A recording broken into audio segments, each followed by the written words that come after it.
সকলেই অবগত আছেন যে 2024 সালের জুলাই আগস্টের ছাত্র জনতার অভূতপূর্ব গণ অভ্যুত্থানের মধ্য দিয়ে ফ্যাসিবাদী শাসনের অবসান ঘটে 5ই আগস্ট 2024।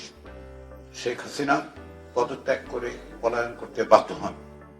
এই প্রেক্ষাপটে অধ্যাপক মোহাম্মদ ইউনূসের নেতৃত্বাধীন অন্তর্বর্তী সরকার রাষ্ট্র সংস্কারের লক্ষ্যে 11টি সংস্কার কমিশন গঠন করেন। এর মধ্যে সংবিধান, নির্বাচন ব্যবস্থা, বিচার বিভাগ, জনপ্রশাসন, দুর্নীতি দমন কমিশন এবং পুলিশ সংস্কারের জন্য গঠিত 6টি কমিশন এবছরের ফেব্রুয়ারি মাসে তাদের সুপারিশ সম্বলিত প্রতিবেদনগুলো সরকারের কাছে জমা দেয়। আগামী নির্বাচনকে সামনে রেখে এই 6টি কমিশনের সুপারিশের বিবেচনা গ্রহণের লক্ষ্যে জাতীয় ঐকমত্য গঠনের জন্য রাজনৈতিক দল ও শক্তিগুলোর সঙ্গে আলোচনা এবং পদক্ষেপ সুপারিশের উদ্দেশ্যে 12ই জানুয়ারি 7 সদস্যের জাতীয় ঐকমত্য কমিশন গঠন করা হয়। অন্তর্বর্তী সরকারের প্রধান উপদেষ্টা অধ্যাপক মোহাম্মদ ইউনূস এই কমিশনের সভাপতি। এই কমিশনের সহ সভাপতির দায়িত্ব আমার উপর অর্পণ করা হয়েছে। এই কমিশনের অন্য সদস্যরা হলেন ডক্টর বদিউল আলম মজুমদার, জনাব আব্দুল মঈদ চৌধুরী, জনাব সাফারাজ হোসেন, বিচারপতি এমদাদুল হক এবং ডক্টর ইফতেখারুজ্জামান। এই কমিশনের মেয়াদ 6 মাসের। এই কমিশনের কাজে সহযোগিতা করার উদ্দেশ্যে গত 6ই ফেব্রুয়ারি প্রধান উপদেষ্টার বিশেষ সহকারী হিসেবে সাংবাদিক মনির হায়দারকে নিয়োগ করা হয়। তিনি ঐকমত্য কমিশনের সঙ্গে যুক্ত আছেন এবং রাজনৈতিক দলগুলোর সঙ্গে যোগাযোগ এবং সমন্বয়ের দায়িত্ব পালন করছেন। গত 15ই ফেব্রুয়ারি থেকে এই কমিশন কাজ শুরু করে। কমিশনের উদ্বোধন উপলক্ষে ওই দিন প্রধান উপদেষ্টা ও কমিশনের সভাপতি অধ্যাপক ইউনূসের সভাপতিত্বে রাজনৈতিক দলগুলোর সঙ্গে সৌজন্য সভা অনুষ্ঠিত হয়। এই সভায় 34টি দলের মোট 104 জন প্রতিনিধি উপস্থিত ছিলেন। সভায় উপস্থিত সকল রাজনৈতিক দলের প্রতিনিধিরা সংস্কার প্রক্রিয়া এগিয়ে নিয়ে যেতে তাদের সংকল্পের কথা পুনরায় ব্যক্ত করেন। ওই সভায় রাজনৈতিক দলগুলোর অনুরোধের পরিপ্রেক্ষিতে 34টি রাজনৈতিক দলের কাছে 6টি কমিশনের পূর্ণাঙ্গ প্রতিবেদনের হার্ড কপি 22 ফেব্রুয়ারির মধ্যে পৌঁছে দেওয়া হয়। উল্লেখ্য যে ইতিপূর্বেই এই সব দলকে প্রতিবেদনগুলোর সফট কপিও পাঠানো হয়েছিল। এরপর ঐকমত্য কমিশনের সদস্যরা 3 দফা বৈঠকে মিলিত হন এবং সংশ্লিষ্ট কমিশনগুলোর প্রতিবেদনগুলো থেকে গুরুত্বপূর্ণ সুপারিশগুলোকে চিহ্নিত করেন। 5টি কমিশনের গুরুত্বপূর্ণ সুপারিশগুলোকে ছকের আকারে বিন্যস্ত করা হয়। এইসব ছকে পুলিশ সংস্কার কমিশনের সুপারিশগুলোকে যুক্ত করা হয়নি। পুলিশ সংস্কার কমিশন মনে করেন যে তাদের সুপারিশ সমূহ প্রশাসনিক ব্যবস্থার মাধ্যমে বাস্তবায়ন সম্ভব।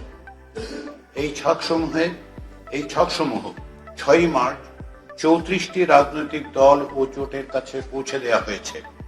এতে মোট সুপারিশের সংখ্যা 166টি।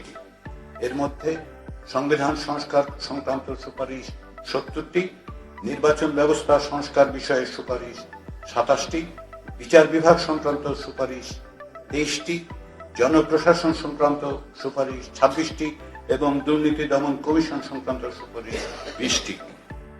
প্রতিটি সুপারিশের ক্ষেত্রে 2টি বিষয়ে মতামত চাওয়া হয়েছে। প্রথমটি হলো সংশ্লিষ্ট সুপারিশের বিষয়ে একমত কিনা। এতে 3টি বিকল্প রাখা হয়েছে। সেগুলো হচ্ছে একমত, একমত নই এবং আংশিকভাবে একমত।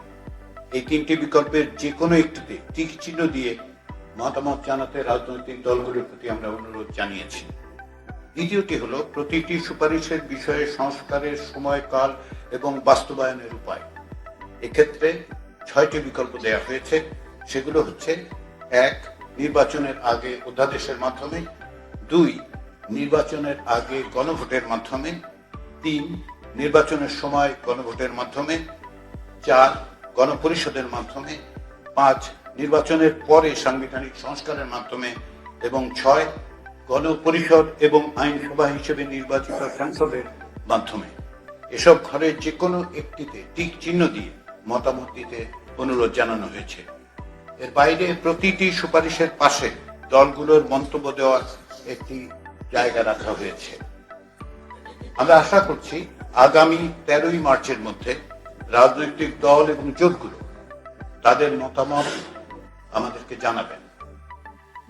ইতিমধ্যে যদি কোনো প্রশ্ন থাকে বা ব্যাখ্যার দরকার হয়, আমরা রাজনৈতিক দলগুলোকেও অনুরোধ করেছি তারা কমিশনের সঙ্গে যোগাযোগ করতে পারেন এবং কমিশন সেসব প্রশ্নের উত্তর দেয়া এবং এইসব বিষয়ে আলোচনা করতে সব সময় প্রস্তুত আছে।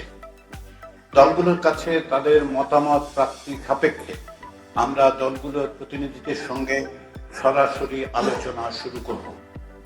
এই জন্য এখন পর্যন্ত আমরা কোনো সুনির্দিষ্ট দিনক্ষণ নির্ধারণ করিনি। যখন যে দলের মতামত পাওয়া যাবে সেই সময় থেকেই আলোচনা শুরু হবে। আমরা রাজনৈতিক দল এবং জোটগুলোর প্রতি যত দ্রুত সম্ভব মতামত জানাতে স্বনির্বন্ধ অনুরোধ করছি। এই প্রক্রিয়ার পরের ধাপ রাজনৈতিক দলগুলোর উপর এখন নির্ভর করছে। আমরা চাই দ্রুত আলোচনা শুরু করতে, আলোচনা অগ্রসর করতে এবং স্বল্প সময়ের মধ্যেই ঐকমত্যে পৌঁছে একটি জাতীয় সনদ তৈরি করতে। 6টি কমিশনের পূর্ণাঙ্গ প্রতিবেদনগুলো দুটো পৃথক ওয়েবসাইটে ইতিমধ্যেই আপলোড করা হয়েছে। ওয়েবসাইটের একটি হচ্ছে ক্যাবিনেট ডিভিশনের ওয়েবসাইট www.cabinetdivision.gov.bd এবং এর বাইরে রিফর্মের জন্য বা সংস্কারের জন্য যে সমস্ত প্রতিবেদন সেগুলো একটি আলাদা ওয়েবসাইটে তোলা হয়েছে, সেটি হচ্ছে www.reform.gov.bd। এখানে এখন পর্যন্ত 6টি কমিশনের মূল প্রতিবেদনগুলো আছে।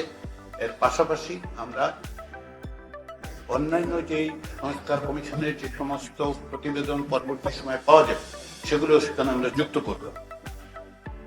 তাছাড়া জনপ্রশাসন মন্ত্রণালয়ের পক্ষ থেকে এই প্রতিবেদনগুলোর পূর্ণাঙ্গ এবং সংক্ষিপ্ত ভাষ্য ইতিমধ্যে মুদ্রিত আকারে প্রকাশ করা হয়েছে।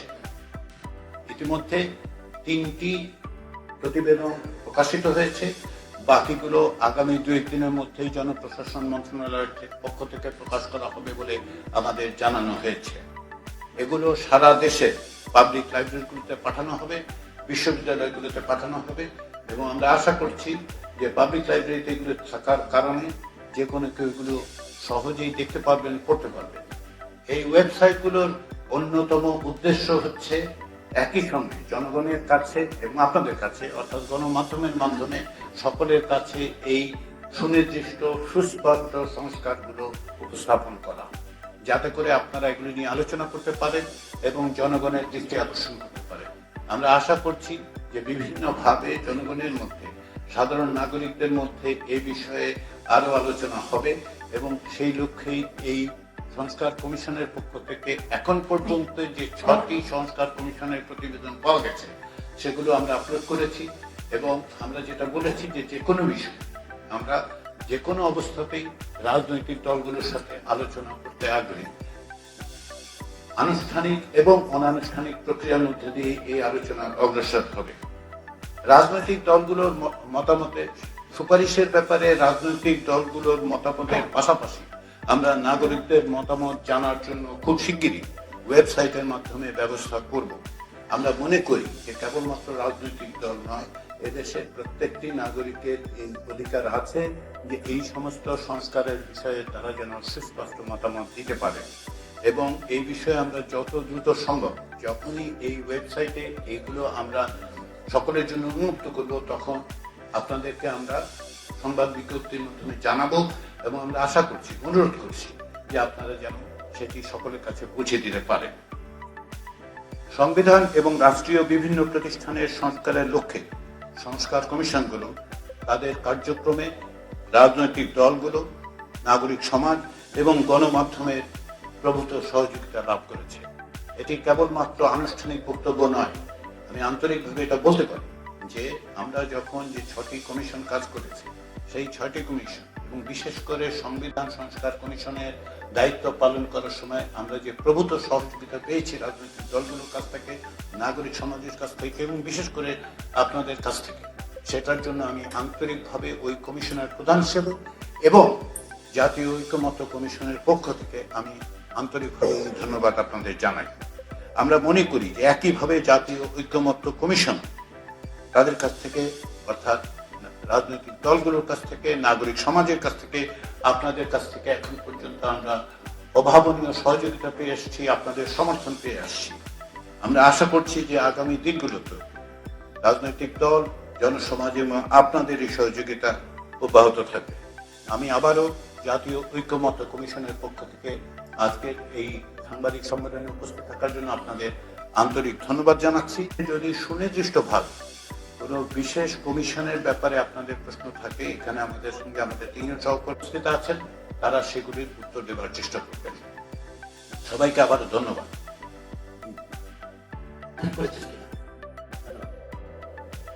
সংখ্যাই কেবল বিবেচ্য বিষয় নয়, আমাদের ক্ষেত্রে যেটা ঐকমত্য কমিশনে আলোচিত হয়েছে সেটা হচ্ছে দল। প্রকৃতপক্ষে আমরা আশা করছি প্রত্যেকটা প্রস্তাবের ক্ষেত্রে 34টি দলই একমত হবে। সেটা হলে সবচেয়ে ভালো হবে, আমাদের কাজটা সহজ হবে, খুব সহজে আমরা অগ্রসর হব। কিন্তু সংখ্যার বিবেচনাটা যেমন আছে, আমাদের তেমনি এটাও বিবেচনা করতে হবে প্রত্যেকটি রাজনৈতিক দলের ভিন্ন ভিন্ন অবস্থান এবং ভিন্ন ভিন্ন শক্তি, বিভিন্নভাবে তাদের প্রভাব সমাজে আছে এবং আমাদেরকে এটাও বিবেচনা করতে হবে। ফলে আমরা পূর্ব নির্ধারিত কোনো ধারণার থেকে এখন পর্যন্ত অগ্রসর হচ্ছে না। এগুলোর গুরুত্বকে আমরা বিবেচনা করব, শুধুমাত্র টিক চিহ্নের উপর আমরা নির্ভর করছি না। আমরা মনে করি যে আলাপ আলোচনার মধ্য দিয়ে অনেক বিষয়ে আমরা একমত হতে পারব এবং সেই একটি সংবিধান সংস্কার কিংবা ধরুন নির্বাচন ব্যবস্থা সংস্কার সংক্রান্ত যে প্রস্তাব দেওয়া হয়েছে, যে সুপারিশ করা হয়েছে, তার একটা সারাংশ আমরা উপস্থিত করেছি। আমরা এখন যেটা চেষ্টা করছি প্রাসঙ্গিকভাবে বলি, সেটা হচ্ছে আমাদের যে ওয়েবসাইটটা তৈরি করা হচ্ছে, এটা একটা সার্চেবল ব্যবস্থা করা হচ্ছে, যাতে করে আপনি যে কোনো সুপারিশ যখনই দেখছেন যে সেই সুপারিশের সঙ্গে আমরা সংযুক্ত করব মূল প্রতিবেদনে, যাতে করে মূল প্রতিবেদনের ব্যাখ্যাটা কি আছে, বড় করে প্রস্তাবটা কি আছে। তো সেই ক্ষেত্রে অনেক বিষয়ে তো দেখা যাবে যে একটি সুপারিশের অর্ধেকের ব্যাপারে একমত, অর্ধেকের ব্যাপারে একমত। তাহলে আমরা আলোচনায় জিজ্ঞাসা করতে পারি যে কোন জায়গাটায় তারা ভিন্ন মত। পাশাপাশি আমরা যে ব্যবস্থাটা করেছি সেটা হচ্ছে এখানে মতামতের জায়গা রেখে, ফলে যে কোনো কেউ উত্তর দেওয়ার সময়, যে কোনো রাজনৈতিক দল বা জোট উত্তর দেওয়ার সময় আমরা বলতে পারবে যে এই প্রস্তাবের এই অংশটুকুতে আমরা একমত, ওই অংশটুকু। তাহলে আমরা যখন আলোচনায় যাব, তাহলে ওনাদের কাছ থেকে আমরা বুঝতে পারবো যে আসলে যে অংশটাতে তারা একমত হচ্ছে না কেন হচ্ছে। আমরা এই সংস্কার কমিশনগুলোর কাছ থেকে যে সুপারিশগুলো পেয়েছি, এই সুপারিশগুলো বিভিন্ন রকম বিবেচনা থেকে করা হয়েছে, কিন্তু এটাই একেবারে চূড়ান্ত, এটাই বাস্তবায়ন, একেবারে আক্ষরিক অর্থে এটাই বাস্তবায়িত হবে অথবা হবে না, এরকম কিন্তু না।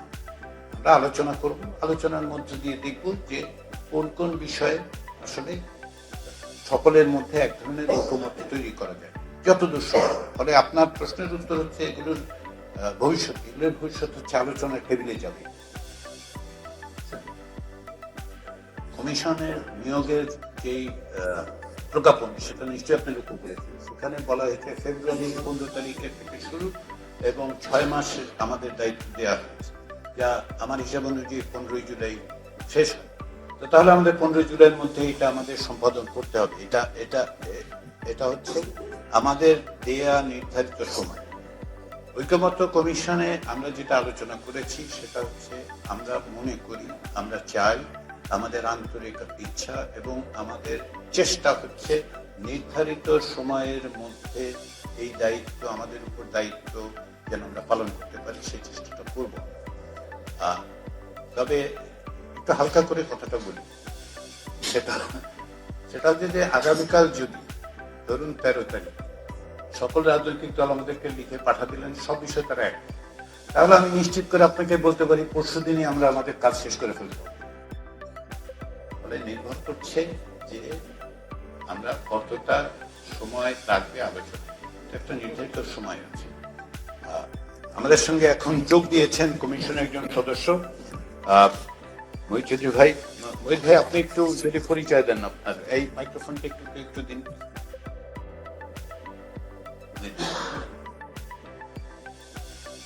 ওইখান থেকে শুভেচ্ছা। আমি নিখিল ভদ্র কালের কণ্ঠের সাথে কাজ করি। ইতিমধ্যে আমাদের দায়িত্ব পালন করেছে এবং ঐকমত্য কমিশন কাজ শুরু করেছে। এবং এই কমিশনের মেয়াদ 6 মাস। সম্ভাব্য সময় জানিয়েছে আগামী ডিসেম্বরের নির্বাচন হতে পারে। ঐক্যমত্য কমিশন যদি 6 মাস রাজনৈতিক দলগুলোর সাথে ঐক্যমত্যে পৌঁছানোর ক্ষেত্রে সময় পার হবে, এক্ষেত্রে ডিসেম্বরে যদি নির্বাচন হয়, সেই নির্বাচনী কাজকে কোনো ধরনের বাধা। নির্বাচন এবং সংস্কার প্রক্রিয়ার মধ্যে কোনো আসলে বিরোধী, ফলে নির্বাচনের এই টাইম টেবিল তৈরি করার চেষ্টা হচ্ছে। এখন পর্যন্ত আমি টাইম টেবিল দেখি, কিন্তু ডিসেম্বর মাসে নির্বাচন করার ব্যাপারে প্রধান উপদেষ্টা ডক্টর বিনোদ বলেছেন, সরকারের পক্ষ থেকে বারবার বলা হয়েছে। আমি ব্যক্তিগতভাবে আশা করি যে খুব শীঘ্রই এ ব্যাপারে আরো সুনির্দিষ্ট পদক্ষেপ আসবে। ফলে এই সংস্কার কমিশনের কাজ, ঐক্যমত্য কমিশনের কাজের কারণে নির্বাচনী প্রক্রিয়া বাধাবিঘ্ন হওয়ার কোনো, বিঘ্নিত হওয়ার কোনো কারণ আমি দেখি না।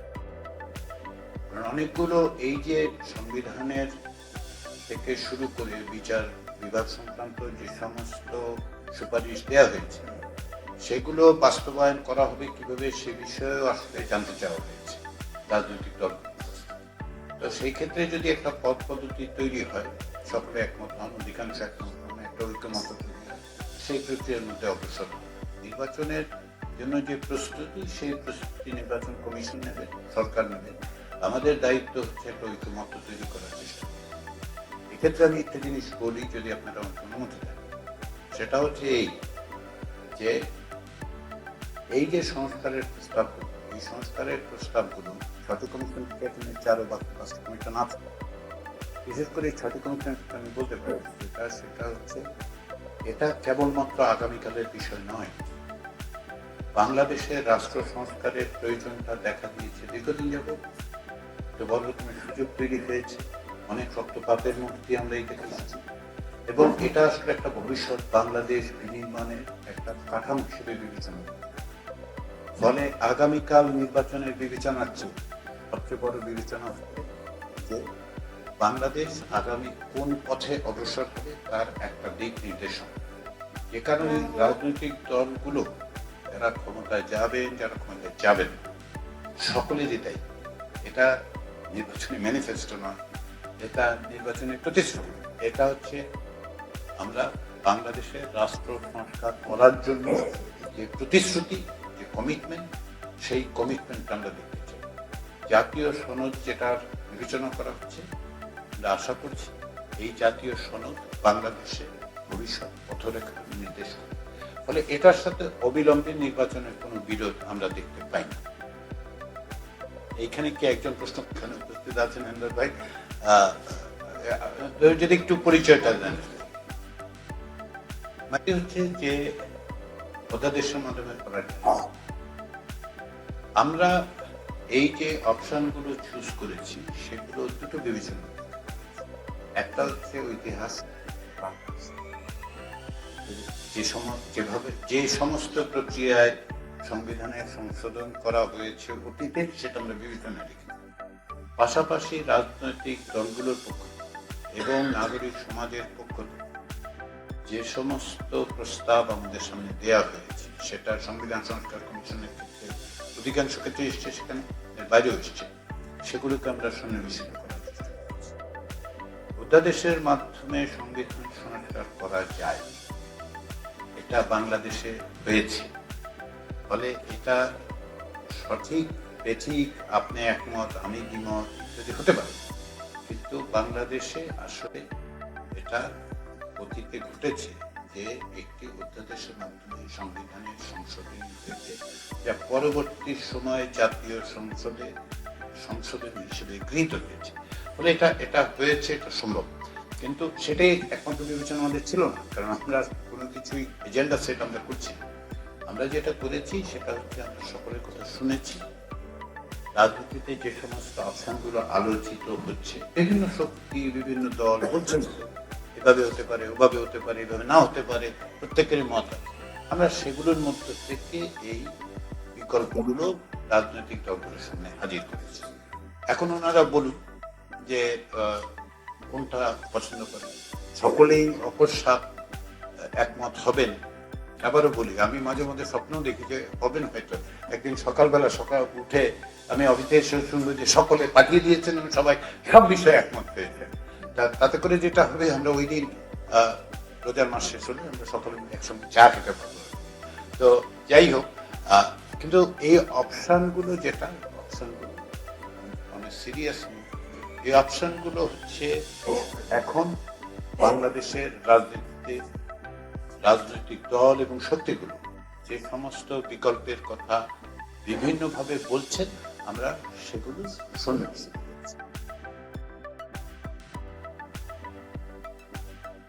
গণপরিষদের আলোচনা আছে, আপনারা জানেন। ন্যাশনাল সিটিজেন্স পার্টি খুব সুস্পষ্টভাবে বলেছেন যে তারা গণপরিষদ চান।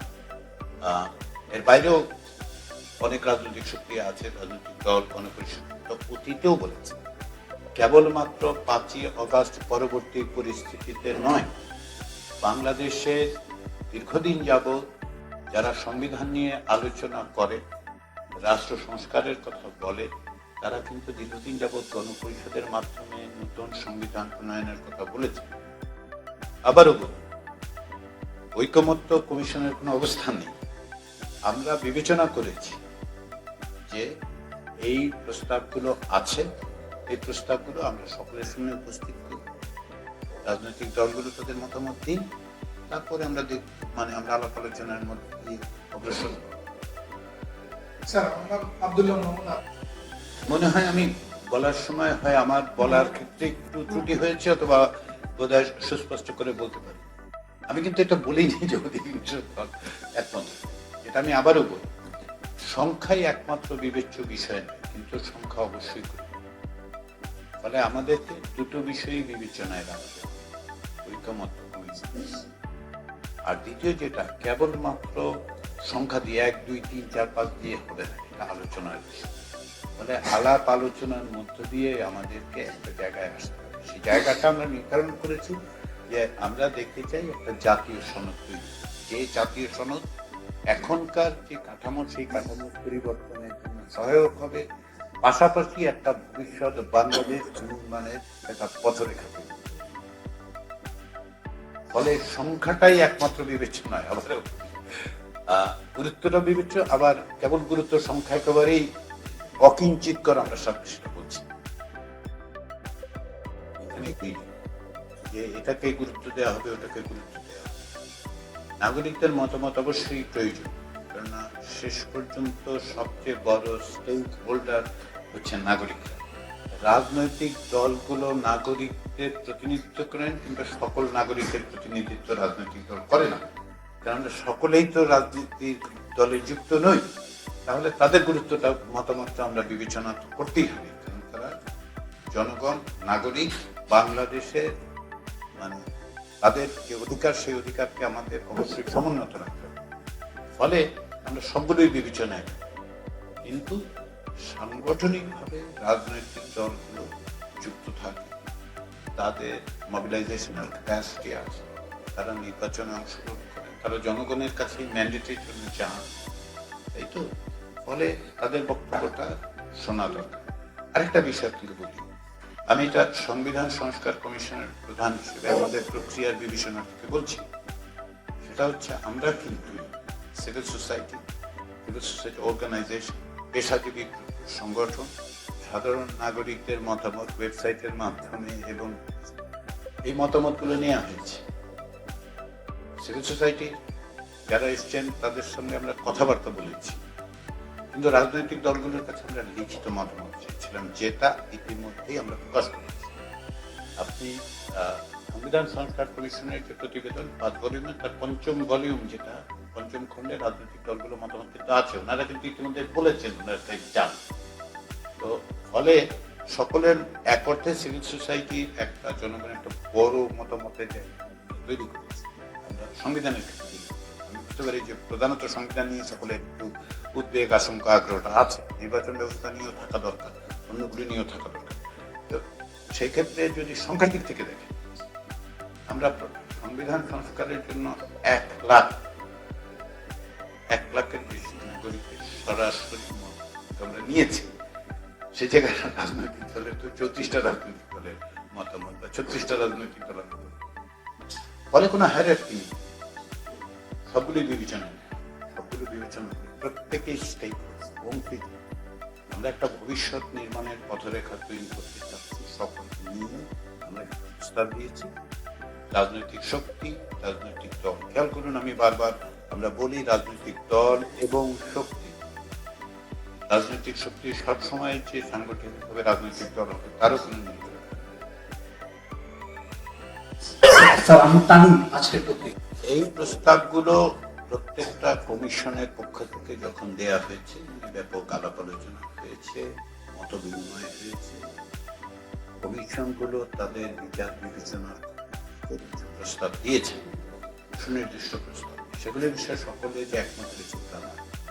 এখন যেহেতু এটা রাজনৈতিক দলগুলোর কাছে যাচ্ছে, জনগণের কাছে যাচ্ছে, এই আলোচনা অব্যাহত থাকবে এবং তারও একটা প্রতিফলন তো নিশ্চয়ই জাতীয় সনদে ঘটবে।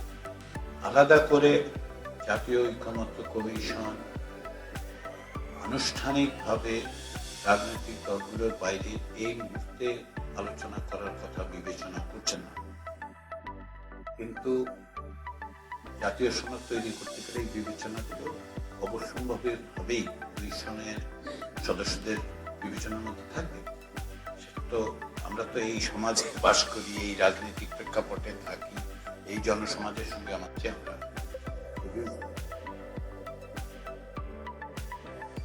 আমার নাম ভিত্তি, আমি যমুনা টেলিভিশনে গণপরিষদ ও আইনসভা নির্বাচিত সংসদের নাম।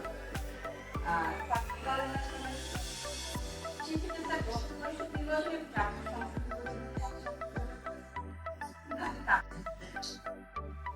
গণপরিষদ এবং জাতীয় সংসদ নির্বাচন একই নির্বাচনের মধ্যে দিয়ে এমন জাতীয় সংসদ নির্বাচন করা সম্ভব যা প্রাথমিকভাবে গণপরিষদের দায়িত্ব পালন করবে এবং পরবর্তী সময়ে তারা জাতীয় সংসদ হিসেবে কাজ করবে। আবার একই সঙ্গে পাশাপাশি বলে 1947 সালে ভারতের যেই কনস্টিটিউয়েন্ট অ্যাসেম্বলি, সেই কনস্টিটিউয়েন্ট অ্যাসেম্বলি একই সঙ্গে দেশ শাসন করেছে। ফলে এটা এই উপমহাদেশের ঘটনা আছে এবং সেক্ষেত্রে আমরা কোনো কাঠামো তৈরি করে দিচ্ছি না। লক্ষ্য করি, যদিও আমি আপনাকে একটা ব্যাখ্যা দেওয়ার চেষ্টা করছি যে আমরা কোনো কাঠামো উপস্থিত করছি, এই আলোচনাটা এখানে আছে। কোনো রাজনৈতিক দল, কোনো রাজনৈতিক শক্তি এবং রাজনৈতিক বিশ্লেষক যারা সংবিধান নিয়ে যারা দীর্ঘদিন ধরে কথাবার্তা বলেছেন, এমনকি যখন প্রায় কেউই কথা বলছিলেন না রাজনৈতিক দলগুলো শক্তির মধ্য থেকে, তখনও বলেছেন, তারা এইরকম বিভিন্ন রকম প্রস্তাব দিয়েছে। ফলে আমরা সেটা অন্তর্ভুক্ত করেছি যে এমন একটা সংসদ তৈরি করা যেটা প্রাথমিকভাবে অথবা সাইমultaneously একই সঙ্গে গণপরিষদ এবং জাতীয় সংসদের ভূমিকা পালন করবে। এটা সম্ভব যদি ঐকমত্য হয়, যদি রাজনৈতিক দলগুলো এক, তাহলে সেটা সম্ভব। এটা অসম্ভব কোনো প্রস্তাব বলে আমাদের কাছে মনে হয়নি। কিন্তু এই যে আবারও বলব, আমরা সেই প্রস্তাবগুলোই সন্নিবেশিত করেছি যেগুলো ইতিমধ্যে সমাজে, রাজনীতিতে আলোচিত হচ্ছে, সংবাদপত্রে আলোচিত হচ্ছে, গণমাধ্যমে আলোচিত হচ্ছে, রাজনৈতিক দলগুলো বলছে, সেগুলোকে আমরা। আচ্ছা, আপনার প্রশ্নের প্রথম প্রশ্নটার উত্তর সেটা হচ্ছে যে এর যদি তৃতীয় একটা নামও আপনি আবিষ্কার করতে পারেন, রাজনৈতিক দলগুলো যদি তাতে একমত হন, তাতে কিছুই যায় আসে না। মানে এটা অন্তর্বর্তী বলেন, তত্ত্বাবধায়ক বলেন, তাতে কাঠামোগত দিক থেকে, দায়িত্বের দিক থেকে, ভূমিকার দিক থেকে কোন রকম পার্থক্য আসলে ঘটে না। ফলে যদি এটা রাজনৈতিক দলগুলোর আলাপ আলোচনার সময় প্রথম প্রশ্ন যেটা নীতিগত প্রশ্ন, যে একটি সরকার, নির্বাচিত সরকারের মেয়াদ পূর্ণ হওয়া অথবা যে কোনো কারণে সংসদ ভেঙে যাওয়ার ফলে যদি একটা নির্বাচিত সরকার যদি না থাকে, তাহলে নির্বাচন অর্গানাইজ করার জন্য কারো দায়িত্ব?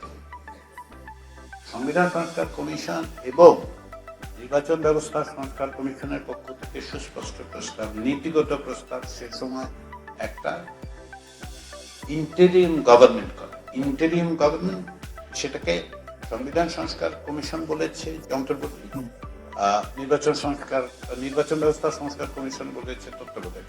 যে কোনো একটা নাম হলেই হয়, তাতে কিছু যায় আসে না। পার্থক্য সময়ের ক্ষেত্রে একটা পার্থক্য আছে। সংবিধান সংস্কার কমিশন বলেছে 90 দিন, নির্বাচন ব্যবস্থা সংস্কার কমিশন 120 দিনের কথা বলছে। এখন রাজনৈতিক দলগুলোর সাথে আলোচনা যদি এই দুইটার বাইরেও যায়, ধরুন রাজনৈতিক দলগুলো বললো যে 180 দিন রাখতে চাই, অসুবিধা নেই, 180 দিন নিতে। নীতিগতভাবে যদি একমত হওয়া যায়, কাঠামোগত দিক থেকে যদি একমত হওয়া যায়, সময়ের ক্ষেত্রে যদি আলাপ আলোচনার মধ্য দিয়ে 90, 120, 180, তাতে কিছুই যায় না। আর দ্বিতীয় যে প্রশ্নটি আপনি করেছেন সেটা হচ্ছে যে এখন যদি এরকম একটা সিদ্ধান্ত হয় যে গণপরিষদ হবে, তাহলে কিভাবে হবে? যদি ঐক্যমত্য হয় যে একটা গণপরিষদ হবে, তাহলে আলাপ আলোচনা করে একটা পথ বের করতে হবে।